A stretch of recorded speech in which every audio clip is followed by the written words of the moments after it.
Hello વિદ્યાર્થી મિત્રો, કેમ છો બધા? મજામાં? સ્વાગત છે તમારું આપણી યુટ્યુબ ચેનલ મેથ્સ વિથ ફનમાં. આજે જોવાનું છે ધોરણ 7 પ્રશ્ન નંબર 7. હવે એમાં સૂચના આપેલ છે કે વિભાજનના ગુણધર્મનો ઉપયોગ કરી નીચેનાનું સાદુરૂપ આપો. તો સાદુરૂપ આપવા માટે મિત્રો કૌંસની બહાર લખેલી સંખ્યા કૌંસની અંદરની બંને સંખ્યાઓ સાથે વારાફરતી ગુણાકારમાં જાય. જેમ કે અહીં વચ્ચે ગુણાકારની નિશાની છે, પહેલા 15 ગુણ્યા 3 છે એ ગુણાકારમાં આવ્યા. ત્યારબાદ વચ્ચે છે પ્લસની નિશાની અને બીજા કૌંસમાં 15 ફરી વખત ગુણાકારમાં આવે છે, પણ હવે કોની સાથે? 2 સાથે.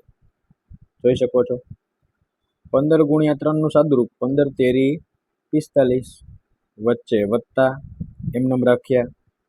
15 દૂ થઈ ગયા અહીંયા 30. બંનેનો સરવાળો કરતા મને મળે છે 75.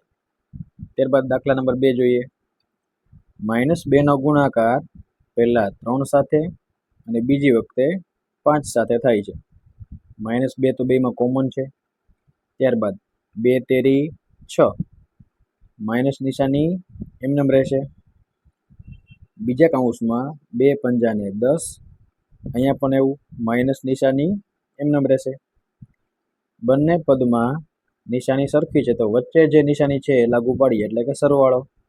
તો 6 અને 10નો સરવાળો થશે 16. બંને સંખ્યાઓ માઇનસમાં છે, તો નાની હોય કે મોટી, જવાબ આપણો માઇનસમાં જ મળશે. એવી જ રીતે પ્રશ્ન નંબર 3 જોઈએ. પ્રશ્ન નંબર 3માં -4નો ગુણાકાર થાય છે. કોની સાથે?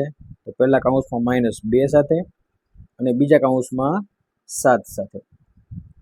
અહીંયા 4 દૂને 8 અને ગુણાકારના નિશાનીના નિયમ મુજબ ઓછે ઓછે વત્તા, વચ્ચે પ્લસના પ્લસ, બીજા કૌંસનો ગુણાકાર 4 સત્તા 28, અહીંયા માઇનસ નિશાની એમનેમ રહેશે.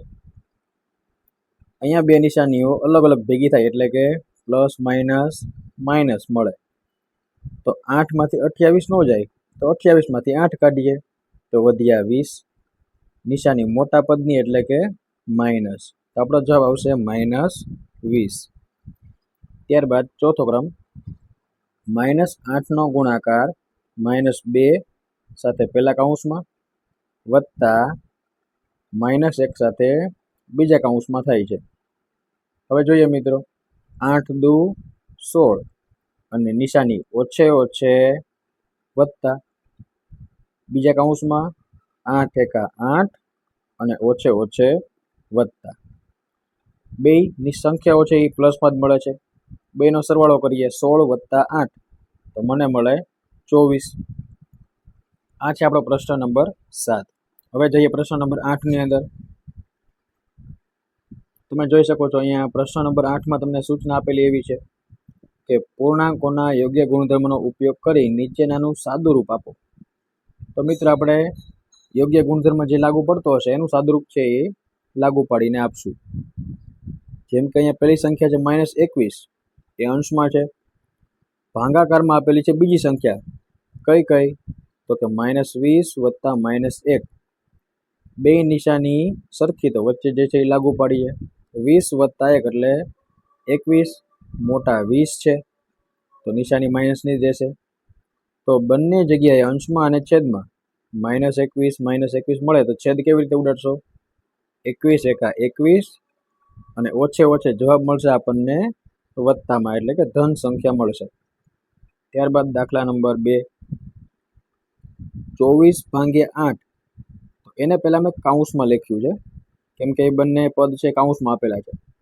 એ બેનો ભાગાકાર કરતા 8ના ઘડિયામાં 24 ક્યાં આવે? 8 તેરી 24.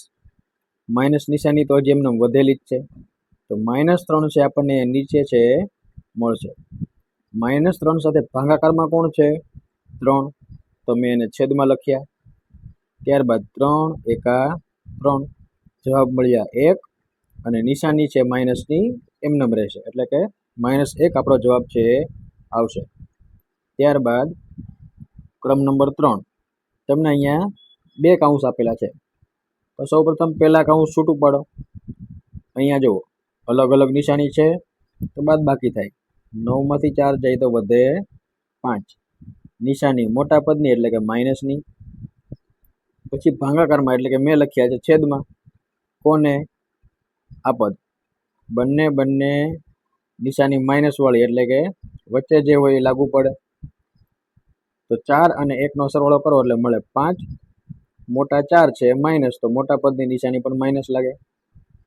છેદ ઉડે હવે 5 એકા 5 અને ઓછે થઈ ગયા વત્તા, એટલે મને છે +1 જવાબ છે એ મળે. ત્યારબાદ જુઓ પ્રશ્ન નંબર ક્રમ નંબર 4. 12 નો ભાગાકાર એટલે કે 12 અંશમાં એનો ભાગાકાર કોના વડે થાય છે? -4 + 1. -4 + 1 નું સાદુરૂપ આપો મિત્રો, એટલે માઇનસ પ્લસ માઇનસ. 4 માંથી 1 જાય તો 3, પણ મોટું પદ કેવું છે? માઇનસ, એટલે જવાબ પણ માઇનસમાં મળશે. હવે છેદ ઉડાડીએ. 3 ચોક 12. અહીંયા માઇનસ નિશાની એમનેમ છે, હજી એ ક્યાંય ઉડેલી નથી. તો 4 મળશે, પણ કેવા મળશે? માઇનસ. આ થઈ ગયો આપણો જવાબ. ત્યારબાદ ક્રમ નંબર 5. -36 ભાગ્યા -4. આ તો એકદમ ઈઝી છે. 4 ના ઘડિયામાં 36, તો 4 9 36, અને માઇનસ બે નિશાની કેન્સલ થઈને કેવી બની જાય? પ્લસ બની જાય. તો +9 આપણો જવાબ. ત્યારબાદ ક્રમ નંબર 6. -10 ગુણ્યા -2 ગુણ્યા -3. તો પેલા સંખ્યાનો ગુણાકાર કરો. 10 ગુણ્યા 2, 10 દૂને 20, અને ઓછે મળ્યા વત્તા. હજી કોણ વધ્યું? ગુણાકારમાં -3, એની સાથે ગુણાકાર કરો. 20 તેરી 60. પાછળનું માઇનસ નિશાની છે અહીંયા એમનેમ રહેશે, કેમ કે પ્લસ માઇનસ આપણને મળે. ત્યારબાદ જોઈએ પ્રશ્ન નંબર 9. એમાં કીધું છે કે એક પરીક્ષામાં સાચા જવાબ માટે +5 ગુણ અને ખોટા જવાબ માટે -2 ગુણ આપવામાં આવ્યા. નીલાએ 65 ગુણ મેળવ્યા. જો તેને 15 પ્રશ્નો સાચા હોય તો તેના કેટલા જવાબ ખોટા છે? તો વિદ્યાર્થી મિત્રો, દરેક સાચા જવાબ માટે કેટલા મળે છે? 5 ગુણ. એવી જ રીતે દરેક ખોટા જવાબ માટે -2 ગુણ થાય છે, એટલે કે 2 ગુણ છે કપાય છે. અહીંયા નીલાને મળેલા ગુણ કેટલા છે? 65. પણ એને તો 15 જવાબ સાચા આપ્યા છે. તો 15 જવાબ સાચા પડે તો કેટલા ગુણ એને મળવા જોઈએ? તો 15 પંજા 75 ગુણ એને મળવા જોઈએ. એનો મતલબ મળવા જોઈએ 75, પણ મળ્યા 65. તો બંનેનો તફાવત કેટલો છે? કપાયેલા ગુણ કેટલા છે? 10 ગુણ એના કપાણા છે. હવે કેટલા ગુણ કપાણા, તો પ્રશ્ન કેટલા ખોટા હોય એ ગોતીએ. તો ખોટા પડેલા જવાબ બરાબર કુલ કપાયેલા માર્ક્સ, એટલે કે 10, અને છેદમાં એક ખોટા પડેલા જવાબના માર્ક્સ કેટલા છે? 2.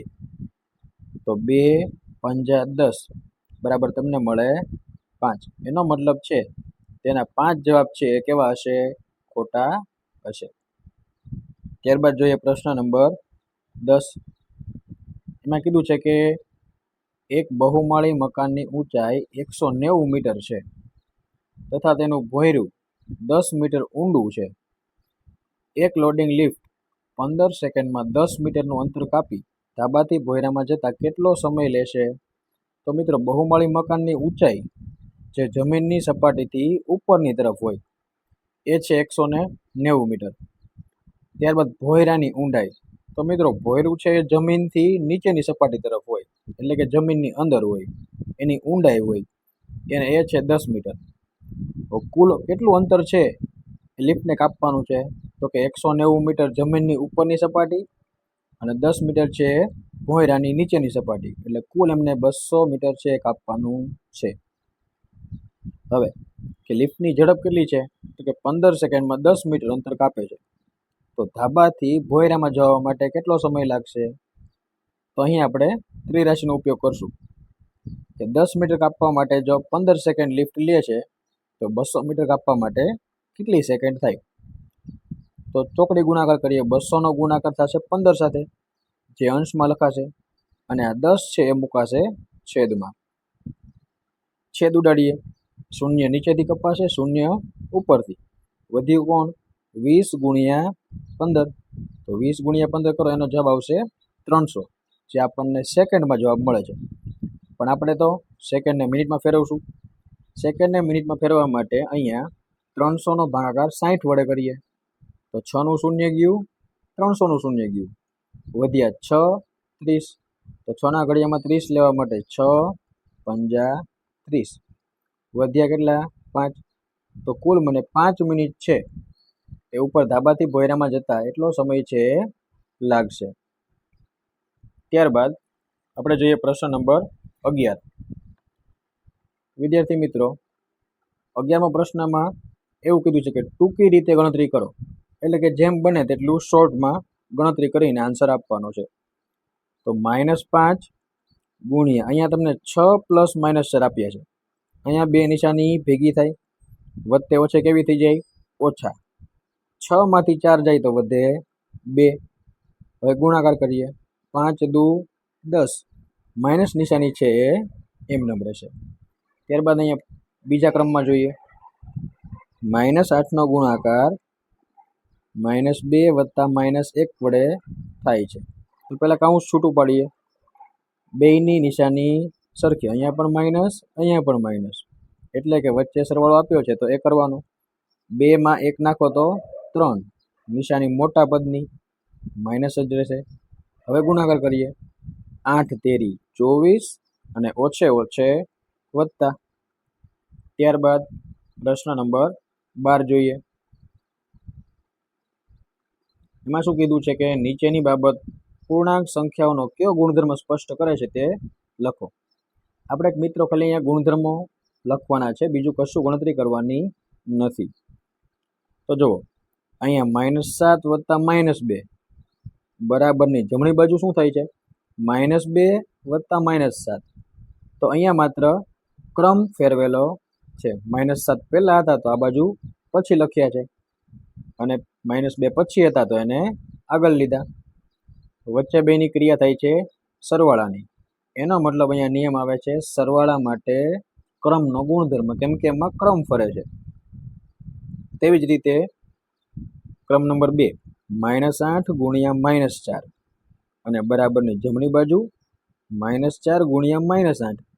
અહીંયા પણ જુઓ મિત્રો, એકદમ ઇઝી કે બંનેનો ક્રમ ફેરવેલો છે, બીજું કશું એમાં અઘરું છે નહીં. ક્રમ ફેરવો અને ક્રિયા થાય છે ગુણાકારની. ઉપર હતો સરવાળો, નીચે છે ગુણાકાર, તો અહીંયા એટલું જ લખવાનું છે કે ગુણાકાર માટે ક્રમનો ગુણધર્મ. ત્યારબાદ ક્રમ નંબર 3, એમાં શું છે તો કે 5 વત્તા કાઉન્સમાં -3 વત્તા -2 અને જમણી બાજુ કાઉન્સમાં 5 વત્તા -3 અને કાઉન્સની બહાર છે પ્લસ -2. અહીં તમને જૂથ બનેલું જોવા મળે છે કે 3 સંખ્યાઓ લીધી છે અને એમાંથી કોઈ પણ બેનું છે એ જૂથ બનાવેલું છે. તો મિત્રો આપણે શીખી ગયા કે 3 સંખ્યા હોય અને બેનું જૂથ બનાવે તો ત્યાં હંમેશા જૂથનો ગુણધર્મ જ વપરાતો હોય. અને બીજું, ક્રિયા કઈ થાય છે ત્રણેય સંખ્યાઓ વચ્ચે તો કે સરવાળો. તો અહીંયા લખવાનું છે કે સરવાળા માટે જૂથનો ગુણધર્મ. એવી જ રીતે ચોથો ક્રમ, ત્યાં એવું કીધું છે કે -6 ગુણ્યા 7 ગુણ્યા -3 અને જમણી બાજુ -6 ગુણ્યા 7 ગુણ્યા -3.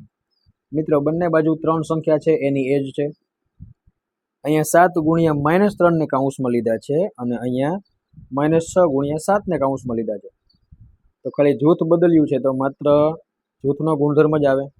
તો ક્રિયા કઈ થાય છે તો કે ગુણાકારની. તો અહીંયા લખી દેવાનું ગુણાકાર માટે જૂથનો ગુણધર્મ. એવી જ રીતે મિત્રો અહીંયા 5મા ક્રમની અંદર -3 નો ગુણાકાર 0 વડે થાય તો 0 જવાબ મળે. આ કયો ગુણધર્મ છે તો આ તો સીધું અને સરળ કે 0 વડે ગુણાકાર થાય તો 0 જ જવાબ મળે. ત્યારબાદ ક્રમ નંબર 6, 8 ગુણ્યા 1/8 બરાબર 1. તમે જોઈ શકો છો 8 ગુણ્યા 1/8. તો 8ની જ વ્યસ્ત સંખ્યા એટલે કે 8 છે છેદમાં લઈ લીધા અને ઉપર લઈ લીધા 1. તો 8 8 અહીંયાથી કેન્સલ થાય, વધે ખાલી 1. તો અહીંયા નિયમ છે કે પરસ્પર વ્યસ્તનો ગુણાકાર હંમેશા કેટલો મળે 1 જ મળે. ત્યારબાદ 7મો ક્રમ, અહીંયા આપેલી છે તમને 3 સંખ્યાઓ અને જમણી બાજુ થઈ જાય છે 4. એનો મતલબ અહીંયા વિભાજનનો ગુણધર્મનો ઉપયોગ થાય છે. આ ઓળખવા માટેની એક ટ્રીક છે કે પહેલી બાજુ 3 સંખ્યા હોય ને બીજી બાજુ જો 4 થઈ જાય તો પદનું વિભાજન થાય છે. જેમ કે 5નો ગુણાકાર પહેલા -4 સાથે, જે અહીંયા લખેલો છે, વચ્ચે પ્લસના પ્લસ, ત્યારબાદ 5નો ગુણાકાર થશે -3 સાથે, એટલે કે 5 છે એ 2 વખત પદમાં, એટલે કે આપણી સંખ્યા 2 વખત છે વપરાય છે. એટલા માટે અહીંયા વિભાજનનો ગુણધર્મ વપરાય છે. ત્યારબાદ જોઈએ પ્રશ્ન નંબર 13. -5 વત્તા -5 બંને સંખ્યા છે માઇનસ વાળી છે, વચ્ચે સરવાળો, તો કરીએ સરવાળો. 5 ને 5 10, અને બંને સંખ્યાઓ માઇનસ છે તો મોટી હોય કે નાની, નિશાની તો માઇનસ જ લાગશે. ત્યારબાદ અહીંયા -5 -5 આ બે નિશાની મિત્રો અહીં ભેગી થઈ જાય. આ માઇનસ વાળી છે એ થઈ જાય પ્લસ, માઇનસ પ્લસ માઇનસ જ થાય, અને 5 માંથી 5 માઇનસ કરો તો વધે 0.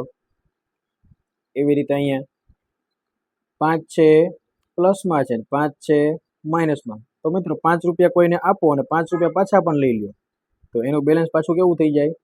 0 જ થઈ જાય. એવી રીતે ક્રમ નંબર 4, અહીંયા માઇનસ પ્લસ અલગ અલગ નિશાની તો બાદ બાકી થાય. 15 માંથી 10 જાય તો વધે 5, નિશાની મોટા પદની એટલે કે માઇનસ. ત્યારબાદ ક્રમ નંબર 5, 15 -10.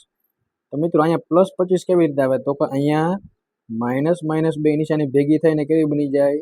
પ્લસ બની જાય. એટલા માટે 15 + 10 = 25 આવે. ત્યારબાદ ક્રમ નંબર 6, બે સંખ્યામાં સરખી નિશાની તો વચ્ચે હોય એ લાગુ પાડો. સરવાળો છે તો સરવાળો કરો. 15 માં 10 ઉમેરતા મને મળે 25. બંનેમાં મોટા 15, એ માઇનસ છે તો જવાબ પણ મારો માઇનસમાં જ આવે. ત્યારબાદ ક્રમ નંબર 7, 5 × 5 એટલે 25, અને ગુણાકારના નિશાનીના નિયમ મુજબ ઓછે જવાબમાં થઈ જાય વત્તા. એવી જ રીતે અહીંયા પણ ગુણાકાર છે, 5 5 25, અને ઓછે વત્તે ઓછા. ત્યારબાદ 5 / 5 એટલે 5 5 ઉડી જાય, વધે ખાલી 1, નિશાની માઇનસ નિયમનો રહેશે. જે ગુણાકારના નિશાનીના નિયમ છે એ જ ભાગાકારની નિશાનીના નિયમ છે, એટલે કે બંને પદમાં અલગ અલગ નિશાની હોય તો જવાબ છે માઇનસમાં જ મળે. ત્યારબાદ અહીંયા મિત્રો કોઈ પણ સંખ્યાનો ગુણાકાર 0 સાથે થાય તો હમણાં જ આપણે ગુણધર્મો શીખી ગયા કે એની કિંમત કેવી થઈ જાય? 0 થઈ જાય. એટલે કે -5નો ગુણાકાર 0 સાથે થાય તો જવાબ છે આપણને 0 મળે. ત્યારબાદ આપણને પ્રવૃત્તિમાં એક જોડકું આપેલ છે. હવે જોડકામાં એવું કીધું છે કે વિભાગ A નો આન્સર છે એ B માંથી ગોતી અને સામે જવાબમાં લખવાનો. તો અહીંયા બંને પદની નિશાની સરખી, વચ્ચે આપ્યા પ્લસ, તો પ્લસ જ કરવાના. 6 માં 2 ઉમેરું તો 8, મોટા પદની નિશાની માઇનસ એટલે કે -8. તો -8 ક્યાં છે મિત્રો? Option number G. તો અહીંયા તમારે આવશે પહેલામાં G. ત્યારબાદ બીજું, અલગ અલગ નિશાની તો બાદ બાકી થાય. 6 માંથી 2 જાય તો વધે 4, મોટા 6 છે પ્લસમાં જ છે એટલે +4 જવાબ આવશે. તો +4 છે અહીંયા Fમાં, એટલા માટે અહીંયા F આવશે. ત્યારબાદ ગુણાકાર, 2 6 12, બે પદની નિશાની અલગ અલગ એટલે જવાબ માઇનસમાં આવશે, તો -12. અહીંયા -12 ક્યાં છે? E માં, તો ત્રીજામાં આવશે ઓપ્શન E.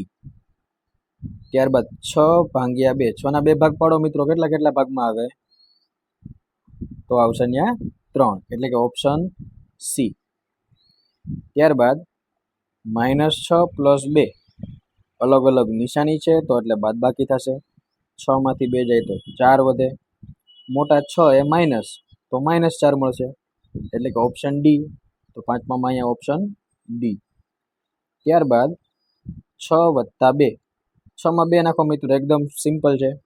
6 ને 2 8, અહીંયા આપ્યા છે ઓપ્શન B માં. છઠ્ઠામાં આવશે ઓપ્શન B. સાતમું -6 / 2, તો -6 ના તમે 2 ભાગ પાડો તો મળશે 3, નિશાની મોટાની પણ ઓછે વત્તે ઓછા ગુણાકારના નિયમ અને ભાગાકારના નિયમ મુજબ માઇનસ નિશાની લાગે તો અહીં આવશે -3 એટલે કે 7મામાં જવાબ આવશે એ। આવી જ રીતે આવતા વિડીયોમાં મળશું મિત્રો। જય શ્રી કૃષ્ણ।